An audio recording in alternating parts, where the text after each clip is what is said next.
Aki and the Fox by Akiko Hayashi. Khan the fox was bored. He was waiting for the baby to be born. Grandma had sent him all the way from her village near the seashore to watch over the new baby. Slowly, Khan drifted off to sleep. He was dreaming of Grandma's village and the great sand dunes.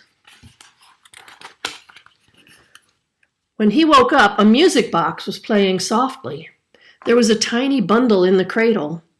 Khan felt his heart beat faster. The baby had finally come. She was a beautiful little girl, and her name was Aki. It didn't bother Khan when Aki chewed on his paws. When she began to crawl, Aki sometimes squashed Khan, but the little fox never complained. Soon Aki learned to walk. She often took Khan with her, dragging him by his tail. Khan didn't mind. He loved playing with Aki. They were always together. But while Aki grew bigger and bigger, the little fox grew old. One day Khan's arm burst open. Aki was worried. I'm fine, Khan told her calmly. I'll go back to Grandma's village. She'll know what to do. I'll go with you, said Aki, and she hurried to get ready for the journey. When they arrived at the train station, Khan walked straight to the platform.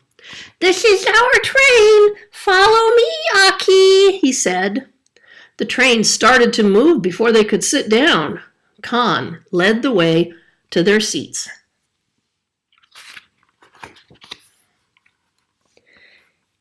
You take the window seat, said Khan. We can watch the countryside, and before you know it, we'll be in Grandma's village. But Aki remembered that she hadn't packed anything for lunch. What if we get hungry? She asked. Don't worry, Khan answered. They sell delicious lunches at the next station. When the train stopped, Khan jumped down quickly. You wait right here, he told Aki. Don't worry, I'll be just fine. The train won't leave for 5 minutes. And off he ran. Khan got into line, but a lot of people were ahead of him. The line was moving very slowly. Only 2 more minutes before the train leaves, he thought anxiously. Aki waited and waited, but there was no sign of Khan. Suddenly, the train started with a jolt. Khan! Called Aki, but there was no answer, and she began to cry. The conductor came by to find out what was wrong. If it's a fox you're looking for, he said, I just saw one over by the door. There was Khan, holding their lunches in his paws.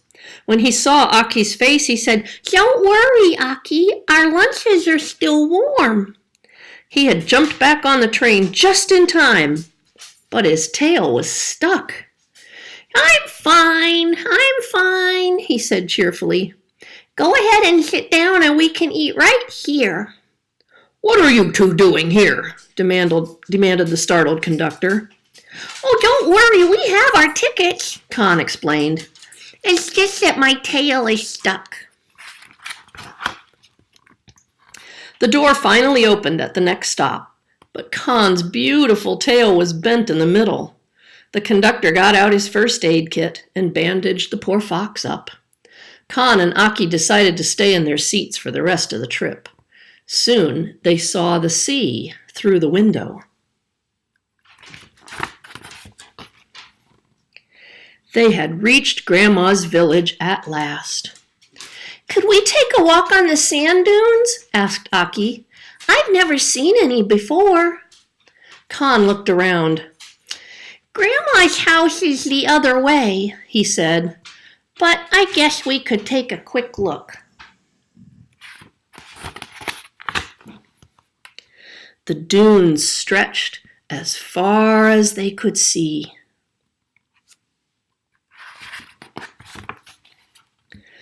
The two friends were making footprints in the sand when Aki noticed that someone had been there before them. "Whose tracks are these, Con?" she asked. "I don't know," he answered. "Let's find out." Suddenly, they were face to face with a huge dog. He sniffed Khan's feet. "Don't be afraid, Aki. I'm here," said Khan bravely.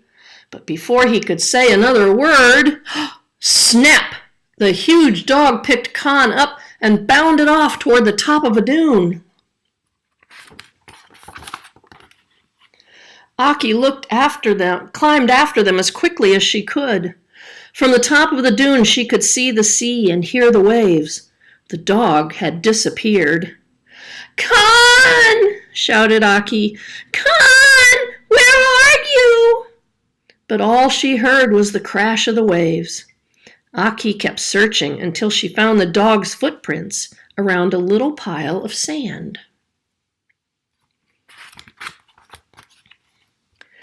Quickly she began to dig, and soon uncovered an ear. She dug faster and faster until the little fox was finally free.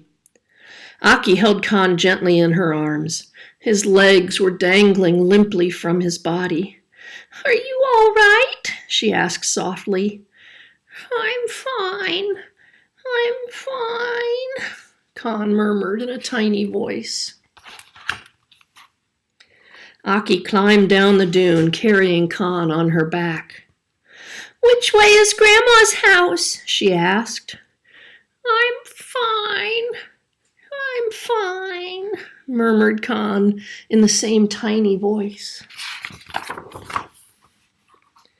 It was getting darker and darker as Aki hurried toward the houses. There, at the end of the road, she saw Grandma waiting for her. "Hurry, Grandma, hurry!" cried Aki. "You have to help Khan!" Grandma took Khan in one arm and held Aki in the other. "It's all right now, Aki," she said. "Let's go into the house. But what's happened to Khan? You two must have had quite an adventure." Grandma went right to work, sewing very carefully. "He's almost ready," she told Aki.